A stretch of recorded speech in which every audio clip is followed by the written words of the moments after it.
Sudah makan? Bagaimana ini? Mau belajar kebersihan.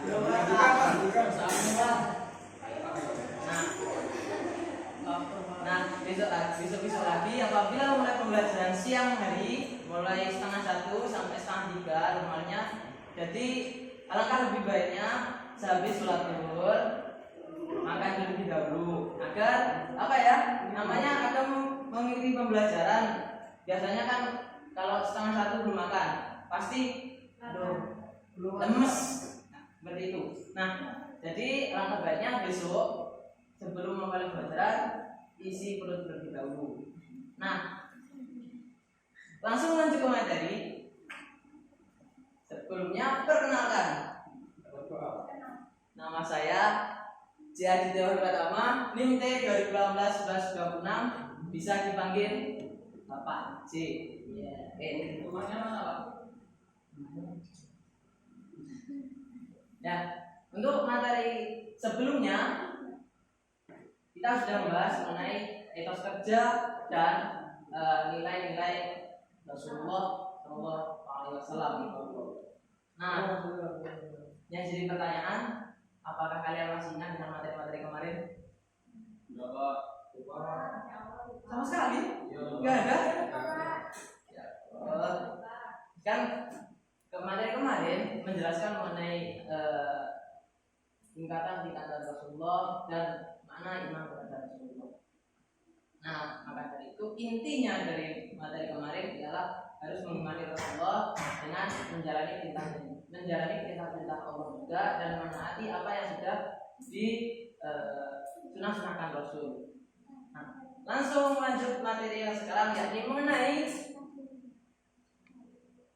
masa kejayaan Islam yang dinanti kembali.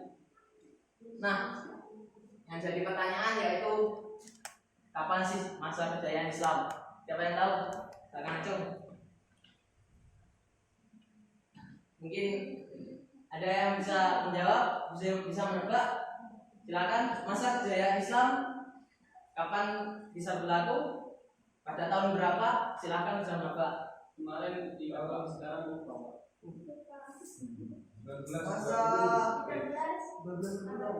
abadnya silakan. Abad kedua. Abadnya.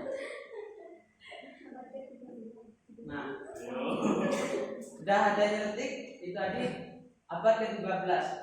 Untuk yang lebih jelasnya,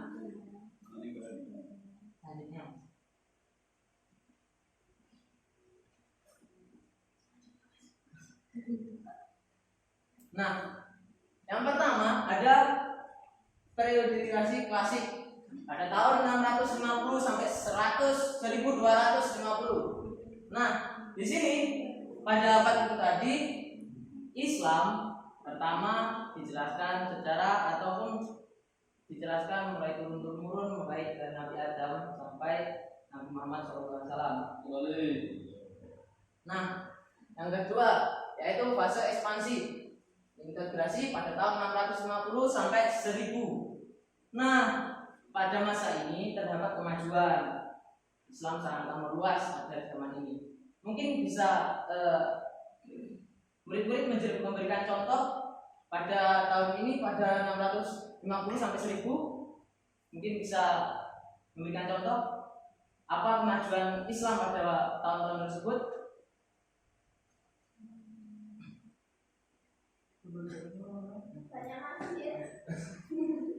Selain itu memang ada perkembangan bangunan serta corak-corak masjid juga sudah berkembang. Mungkin yang lainnya perluasan wilayah.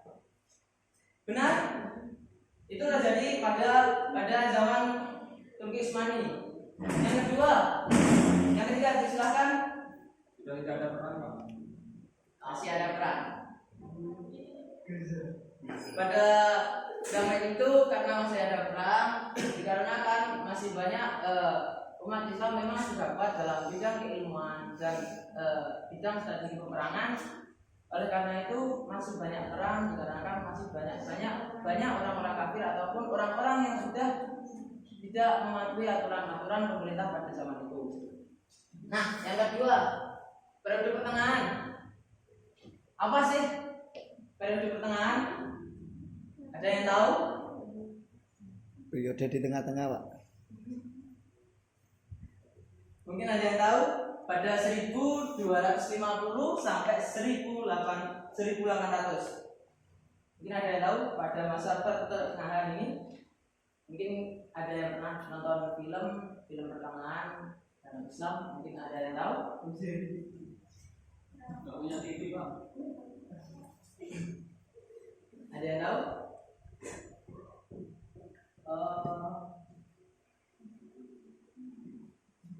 Nah, pada masa ini terjadi ada beberapa fase. Yang pertama fase kemunduran, yang kedua yaitu fase munculnya ketiga kerajaan-kerajaan besar. Nah, muncul pertanyaan lagi. Siapa yang tahu kerajaan-kerajaan besar Islam? Ada 3 kerajaan-kerajaan besar Islam pada tahun 1500 sampai 1800. Islam, bukan di Indonesia. Dinasti. Ya. Dinasti Abbasiyah. Satu. Ada 3 kerajaan. Dinasti Umayyah, Abbasiyah, dan yang terakhir Andalusia, Spanyol. Nah, Andalusia, Spanyol, dan mohon maaf, sebenarnya ada 4. Saya juga lupa. Yang pertama Turki Utsmani. Turki Utsmani. Sebenarnya ada 4. Turki Utsmani pada tahun itu 1700 sampai 1700 sampai 1800. Nah, yang jadi pertanyaan sekarang, ada periode modern pada tahun 1800 sampai seterusnya. Nah, saya tanyakan, apa kemajuan Islam pada saat ini? Dunia terutamanya. Kemajuan Islam saat ini perluasan wilayah. Selain itu, Mas,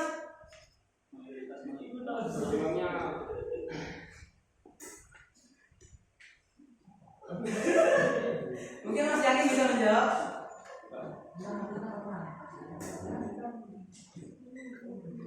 Nah,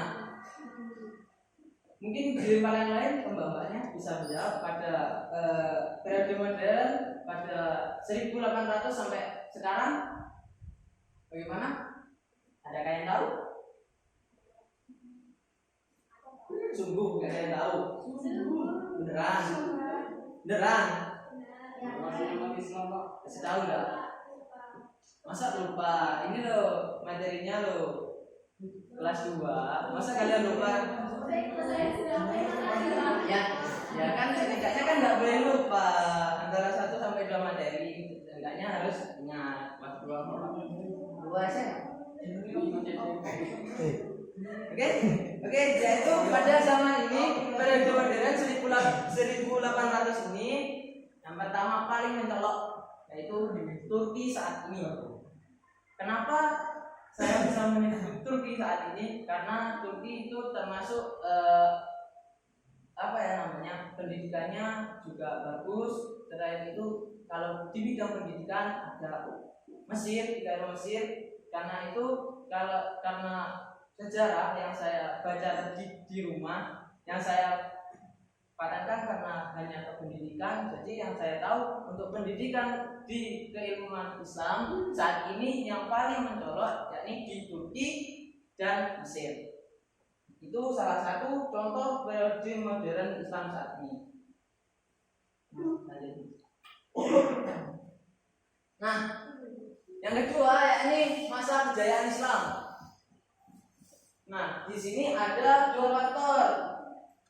Faktor eksternal dan faktor internal. Nah, kenapa hanya ada 2 faktor? Kenapa tidak hanya 4 atau bisa yang lainnya? Karena adanya yang itu. Oke. Nah, bisa dibaca. Yang pertama adalah konsistensi dan istiqomah umat Islam kepada ajaran Islam. Karena apa? Umat Islam pada saat itu bisa maju karena mereka itu istiqomah dalam melakukan hal apapun. Contohnya saja dalam bidang keilmuan ada beberapa tokoh ataupun beberapa ulama yang sudah mencetuskan buku ataupun ilmu-ilmu baru yang dulunya itu orang Barat yang mencetuskannya orang Barat menggunakan bahasa-bahasa Yunani, mereka menerjemahkannya ke bahasa Arab. Jadi mereka belajar juga dari orang-orang Yunani. Nah, yang kedua, ajaran Islam yang mendorong umatnya untuk maju. Nah, kenapa ajaran Islam itu mendorong umatnya untuk maju? Karena di dalamnya mereka itu berbondong-bondong bagaimana berpikir ke depannya agar mereka di dalam Islam tidak berpaten pada hanya stagnan di situ saja. Mereka ingin lebih terusnya, ingin ke depan, karena pada saat itu terjadi banyak peperangan dan pasti banyak ilmu-ilmu yang hilang. Maka dari itu mereka ingin mendorong terus maju umatnya untuk maju ke depan dan ke depan. Nah, yang ketiga, Islam sebagai rahmat seluruh alam. Sudah tahu kan? Agama Islam itu agama rahmatan lil alamin. Sudah tahu kan, teman-teman? Nah, maka dari itulah mengapa Islam itu memang saya pernah mendengar, apakah itu hadis ataupun qaul, saya tidak tahu. Masa kejayaan Islam itu pasti akan kembali setelah mereka pudar. Habis itu tergantilah pada masa-masa Eropa. Langsung setelah Eropa pasti akan kembali kepada kejayaan Islam yang saya tidak tahu sebenarnya seperti apa, tapi memang akan terjadi pemimpin yang sah umat Islam yang pertama, yaitu yang paling saya tahu yaitu Al-Mahdi. Oke. Yang keempat, yakni Islam sebagai agama dakwah sekaligus keseimbangan dalam menggapai kehidupan duniawi dan ukhrawi. Nah, jadi Islam itu tidak akan berat sebelah, tidak hanya memikirkan dunia saja, tidak akan memikirkan hal itu. Jadi Islam juga akan menjelaskan mengenai akhiratnya juga, kedepannya tidak, karena kehidupan dunia ini hanyalah sementara, yang memang hakul yang ada kehidupan dunia nyata yaitu adalah di akhirat. Yang selanjutnya yaitu faktor eksternal. Yang pertama, terjadinya asimilasi antara bangsa Arab dan bangsa-bangsa lain yang lebih dahulu mengalami perkembangan dalam ilmu pengetahuan. Pengaruh Persia pada saat itu sangatlah penting di bidang pemerintahan. Bagus, pengaruh Persia pada saat itu sangat penting di bidang pemerintahan. Nah, mengapa kok Persia? Ada yang tahu? Mengapa Persia itu sebagai bidang penting dalam pemerintahan? Ada yang tahu? Ada yang tahu? Belum, Pak. Jadi karena Persia itu kan kenapa dijadikan bidang pemerintahan? Karena dulu Persia itu negara yang sudah kuat ataupun negara dalam lintas perdagangan, serta Persia merupakan negara yang sudah banyak dilintasi banyak negara, yaitu tidak hanya dalam bidang perdagangan tapi juga dalam bidang dakwah. Yang kedua yaitu gerakan terjemah pada masa periode klasik. Usaha penerjemahan kitab-kitab asing dilakukan dengan niat sekali. Nah, pengaruhnya gerakan terjemah terlihat dalam perkembangan ilmu pengetahuan umum, terutama di bidang astronomi, kedokteran, filsafat, kimia, dan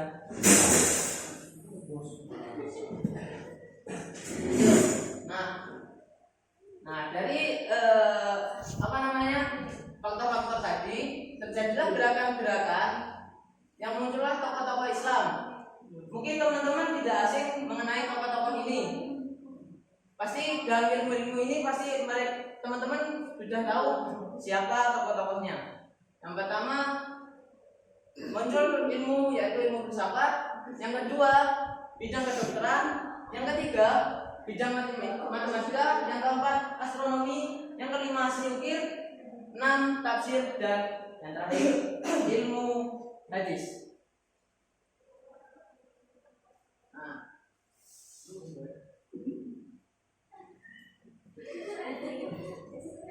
Yang pertama, yang selanjutnya itu tokoh-tokoh pada masa kejayaan Islam. Yang sekarang silahkan dipahami, silahkan dicatat. Nanti saya kasih pertanyaan. Oke, nah, yang pertama yaitu Ibnu Rashid pada tahun 520 sampai 595. Yang kedua yaitu Al-Ghazali, yang ketiga Al-Kindi, yang keempat Al-Farabi, yang kelima Ibnu Sina. Ada yang tahu siapa tokoh-tokoh ini? Belum lahir, Pak. Nah, maksudnya dalam bidang-bidang apa? Yang kalian tahu?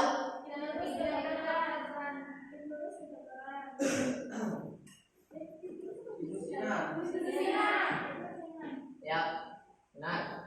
Siapa nama lengkap Ibnu Sina? Siapa nama lengkapnya Ibnu Sina? Belum lahir, Pak. Yuk. Tidak ada yang tahu. Masa gak ada yang tahu? Juga boleh dilupakan, saking melupakan sumpah.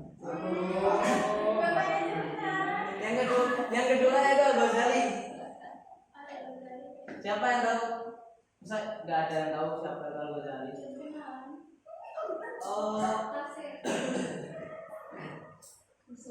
ada yang bisa menjawab?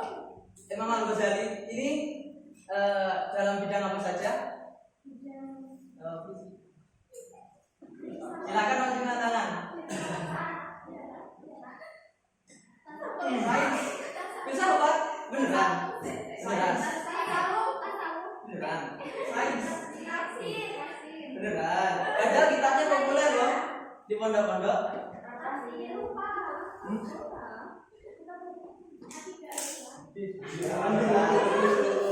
Beneran, gak ada yang tahu. Lupa. Nggak belajar, Pak. Al-Farabi, ada yang tahu siapa? Yusuf. Al-Farabi siapa? Ada yang tahu siapa Al-Farabi?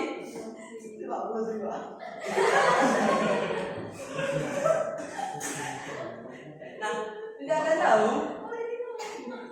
Nah, bila tidak ada yang tahu,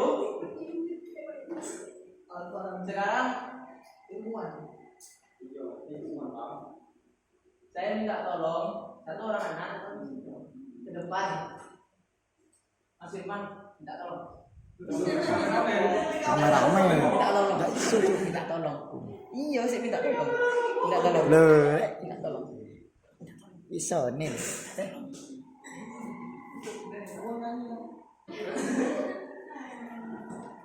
Nah,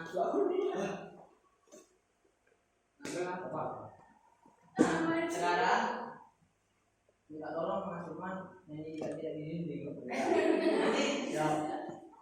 Ia merayap datang seekor nyamuk. Hap. Lalu ditangkap baru. Dari siapa ini, Pak?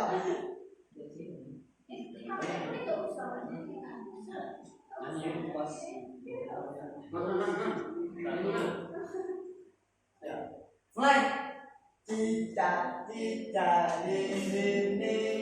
Diam merayap datang seekor nyamuk. Lalu ditangkap.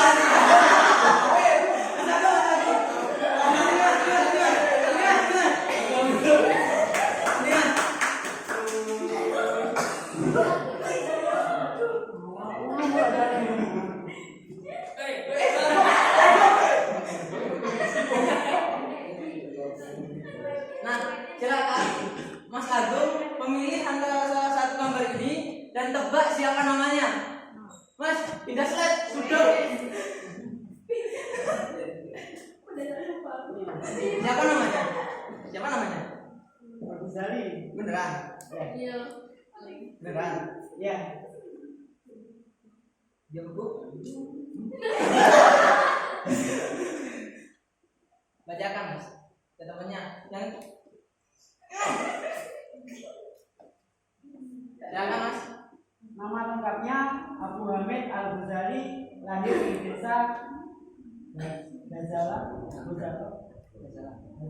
dekat Tus, Iran pada tahun 450 Hijriah dan wafat pada tahun 505 Hijriah di Tus juga. Karya tulis yang terkenal yaitu Ihya Ulumuddin. Nah, sudah tahu? Bentar, kasih apa sama Agung?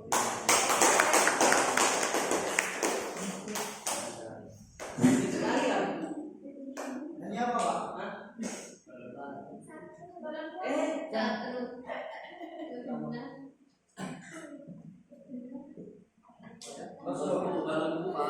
Ya, Pak. Ayo. Adik, bukan. Ternyata mungkin teman-teman banyak yang tahu. Meski hubungan yang pertama,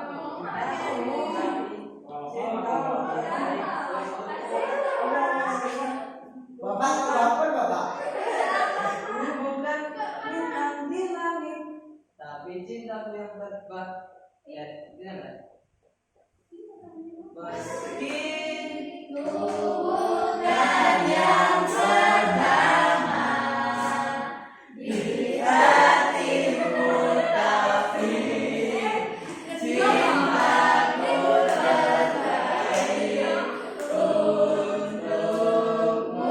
Meski hubungan bintang di langit, tapi cintaku yang bukan sudah.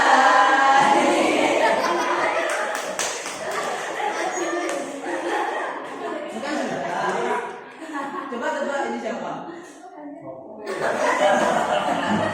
Coba tebak ini siapa? Coba tebak. Nah, ya. Beneran? Kesalah tak? Coba baca. Kita sebutkan tahun lahirnya sama tahun wafatnya. Lahir pada tahun 980, wafat pada 1037 Masehi.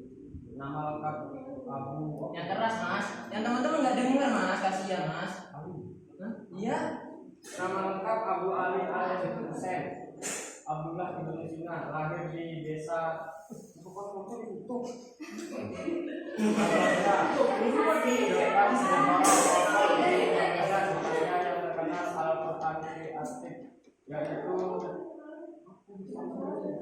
Hah? Ensiklopedia. tentang ilmu kedokteran. Jadi Ibnu Sina itu kan kita apa mas? Apa tadi? Kita tentang ilmu kedokteran. Kasih apa sama untuk Mas Yakin? Sekali lagi. Saya berharap cewek. Dari belakang. Dari belakang. Dari belakang ya. Sekali saja. John. Dari sini ke depan. Balonku.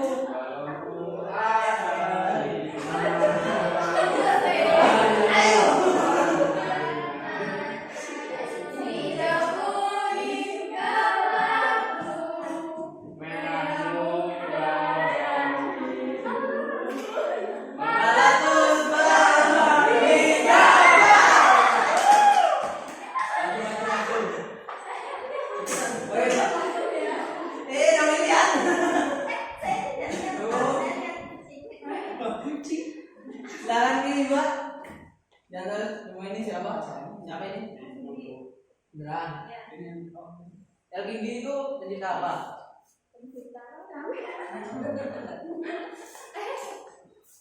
Nama lengkapnya siapa?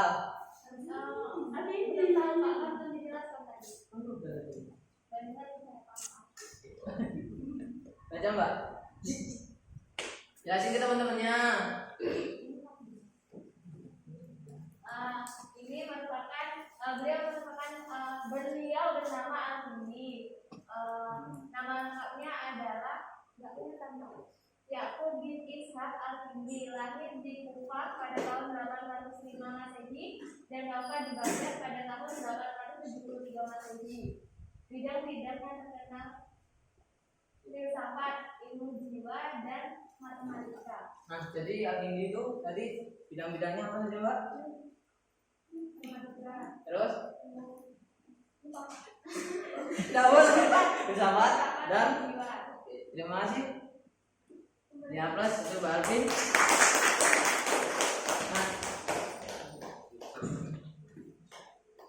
Nah, itu tadi pembelajaran kali ini. Mohon maaf apabila terlalu panjang kali lebar karena materinya juga sejarah. Nah, kesimpulannya kali ini, pembelajaran kali ini memang jujur saja agak sulit menyimpulkan karena namanya juga sejarah. Saya juga bingung menemukan metode yang benar. Yang pertama, kesimpulannya untuk materi kali ini ada beberapa fase perkembangan Islam. Pertama, yakni tadi ada fase kemajuan, kemunduran, dan fase yang saat ini yaitu fase perkembangan mulai tahun 1800 sampai sekarang. Nah, yang kedua yakni adanya tokoh-tokoh Islam pada kejayaan Islam terdahulu, tokoh-tokoh yang sangat berperan pada zaman dahulu. Yang salah satunya yaitu Imam Al-Ghazali. Nah, yang perlu diambil kali ini dalam kehidupan sehari-hari, kita sebagai umat muslim wajiblah kita kita harus menaati ataupun kita harus mengambil yang sudah ada, yang sudah diciptakan ulama-ulama terdahulu, ataupun yang umpamanya ada yang mondok di sini yang mempelajari kitab Ihya Ulumuddin pasti sudah mengerti apa isinya. Silahkan diterapkan di kehidupan sehari-hari agar kehidupan berjalan dengan baik dengan kalian menaati ataupun mempelajari tentang kitab-kitab tersebut, mungkin bisa menambah wawasan kalian ke depannya. Mungkin itu saja dari saya. Mohon maaf apabila ada salah kata. Sebelum ditutup, marilah kita berdoa agar pembelajaran kali ini bisa bermanfaat di dunia wal akhirah. Bismillahirrahmanirrahim. Monggo tangannya diangkat semua. Monggo nggih. Ya. Monggo bersama-sama. Bismillahirrahmanirrahim. Subhanakallahumma wa bihamdika asyhadu an la ilaha illa anta astaghfiruka wa atubu ilaik. Walhamdulillahi rabbil alamin. Nah, saya lupa ini ada kata-kata sebelum terima kasih. Terkadang bukan doamu yang tidak dikabulkan, tapi Tuhan punya cara lain untuk kamu mewujudkannya. Nah, jadi intinya tetaplah berdoa meskipun doa itu belum dikabulkan secara langsung. Tetaplah berdoa meminta yang terbaik untuk dirimu dan keluargamu. Saya mohon maaf, ini sudah tertera. Saya ambil dari podcast Truk Indonesia di belakang truk saya. Oke, terima kasih. Mohon maaf apabila ada salah kata. Wallahul muwaffiq ila aqwamit thoriq. Wassalamualaikum warahmatullahi wabarakatuh.